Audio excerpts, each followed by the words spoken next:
India में करोड़ों लोग अपना पैसा फिक्स डिपॉजिट में रखते हैं। Safe, simple, tension free. लेकिन एक सवाल है, क्या फिक्स्ड रिटर्न्स देने वाला अकेला इंस्ट्रूमेंट एफडी ही है? बड़े इंस्टीट्यूशंस, पेंशन फंड्स और गवर्नमेंट्स फिर अपना पैसा बॉन्ड्स में क्यों लगाते हैं? आखिर बॉन्ड्स एफडी से अलग कैसे हैं? आज इस वीडियो में हम सिंपल लैंग्वेज में समझेंगे। सबसे पहले एफडी को रिस्पेक्ट देते हैं। एफडी का मतलब सिंपल है, आप बैंक को पैसा देते हो, बैंक आपको फिक्स्ड इंटरेस्ट देता है। Time fixed, return fixed, risk भी कम क्योंकि बैंक से डील कर रहे हैं। अगर आप 1 लाख रुपए एफडी में डालते हो 3 साल के लिए 7% पे, तो आपको पता है मैच्योरिटी पे कितना मिलेगा। प्रेडिक्टेबिलिटी। इसी वजह से एफडी मिडिल क्लास का फेवरेट है।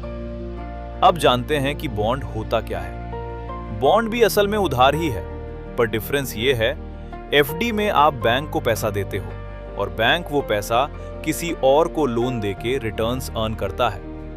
बॉन्ड में आप डायरेक्टली गवर्नमेंट को या किसी कंपनी को पैसा देते हो और वो आपको फिक्स्ड पे आउट देते हैं। इस पे आउट को कूपन बोला जाता है। सिंपल वर्ड्स में, एफडी में बैंक मिडलमैन है, बॉन्ड में आप डायरेक्टली अदर पार्टी को लेंड करते हो। चलिए अब रियल डिफरेंसेस देखते हैं।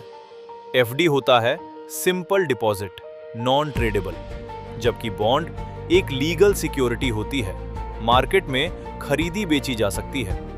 इसका मतलब बॉन्ड की प्राइस डिमांड के हिसाब से ऊपर नीचे हो सकती है। एफडी में ऐसा नहीं होता।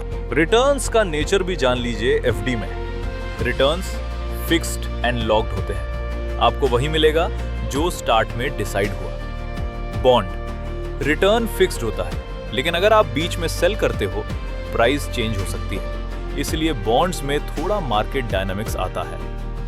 अब रिस्क टाइप समझ लीजिए। एफडी में अगर बैंक है तो 5 लाख रुपए तक इंश्योरेंस मिलता है। एनबीएफसी एफडी में इंश्योरेंस नहीं होता। बॉन्ड में गवर्नमेंट बॉन्ड्स का रिस्क बहुत कम होता है। कॉर्पोरेट बॉन्ड में कंपनी की क्रेडिट क्वालिटी मैटर करती है। यहां रिस्क का मतलब रीपेमेंट रिस्क होता है। लिक्विडिटी भी मैटर करती है। एफडी तोड़ोगे तो पेनल्टी लगेगी। बॉन्ड को मार्केट में बेच सकते हो। ये फ्लेक्सिबिलिटी कुछ इन्वेस्टर्स के लिए एडवांटेज होती है। अब सबसे इंपॉर्टेंट सवाल, मिडिल क्लास को क्या समझना चाहिए? अगर आप पोर्टफोलियो को डाइवर्सिफाई करना चाहते हो, रेगुलर पे आउट्स अर्न करना चाहते हो, या अप टू 12% पर एएनए में फिक्स्ड रिटर्न्स देने वाले इंस्ट्रूमेंट में इन्वेस्ट करना चाहते हो, तो बॉन्ड्स को एक्सप्लोर कर सकते हो। सच ये है, एफडी और बॉन्ड्स कॉम्पिटिटर्स नहीं है, दोनों फिक्स्ड इनकम फैमिली के हिस्सा है।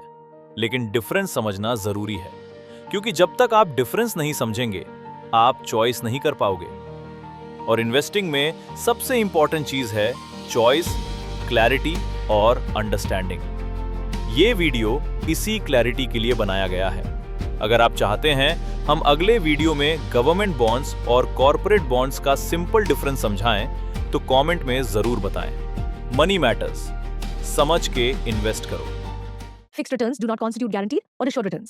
Investments in corporate debt securities, municipal debt securities/securities debt instruments are subject to credit risks, market risks, and default risks, including delay and/or default in payment. Read all the offer-related documents carefully.